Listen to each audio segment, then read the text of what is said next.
दान है जिससे आप किसी भी गरीब बच्चे की जो पढ़ाई का खर्चा होता है उसको आप ले सकते हैं अपने ऊपर। ऐसा आप लोगों ने, कई लोगों ने किया है, तो कोशिश करिए अगले वर्ष भी आप लोग इसी तरह से आगे बढ़कर काम कर पाए।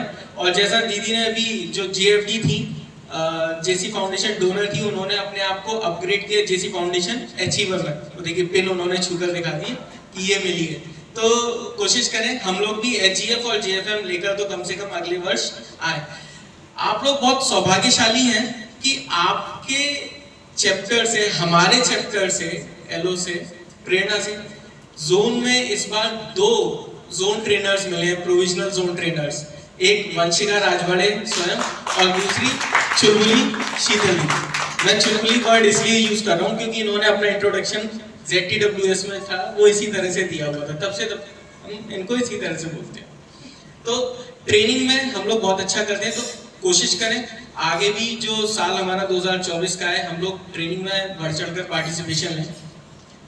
जो 2023 की जो टीम है, अध्यक्ष वंशिका राजवाड़े जी, सचिव प्रियंका अग्रवाल जी, और कोष की कमी नहीं होने दी ऐसी कोषाध्यक्ष नीरू गुप्ता जी। देखिए आपने कोष में कमी नहीं होनी थी, इसलिए आपका प्रमोशन हुआ है। और इस वर्ष आप क्या बनी है?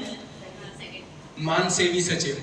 निस्वार्थ भाव से जो सेवा करे ऐसा सचिव, वो मान सेवी सचिव होता है। तो आपको कंधे से कंधा मिलाकर अपने अध्यक्ष के साथ चलना है। और अध्यक्ष जी, जो आप मालाओं का भार उठाए हुए हैं ना, अभी ये कम होगा, उससे कहीं ज्यादा भार जो दिख नहीं रहा है वो इस अध्यक्षीय पद का है। तो आपको उसका निर्वहन करना है। और ये समझ लीजिएगा ये साल आपका नहीं है, ये साल इन सभी का है। अध्यक्ष आप नहीं, अध्यक्ष ये सभी लोगों को अगर मानेंगे तो डेफिनेटली आपको इन सभी का साथ मिलेगा। तो क्या आप हमारे अध्यक्ष को साथ देंगे पूरा अगले साल? चलिए तालियां तो ऐसी मिली है कि आपको पक्का साथ मिलेगा। बहुत बहुत शुभकामनाएं आप सभी को। आप इसी तरह कार्य करते रहें और मुझे इसी तरह मौका देते रहें कि आप लोगों के बीच आता रहूं। मैं शुरू से, पहली बार भी जब हमारा ओरिएंटेशन था तब भी मिला था, फिर LDMT में आया, फिर LAB में आया, इंस्टॉलेशन में भी आया। तो आप जब बुलाएंगे मैं आप लोगों के समक्ष हमेशा रहूंगा। धन्यवाद।